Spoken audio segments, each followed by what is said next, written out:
magnets.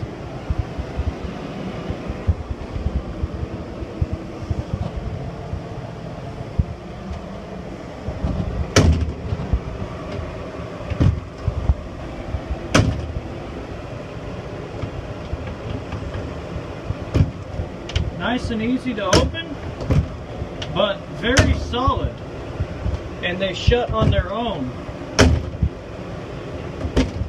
so they lock on their own.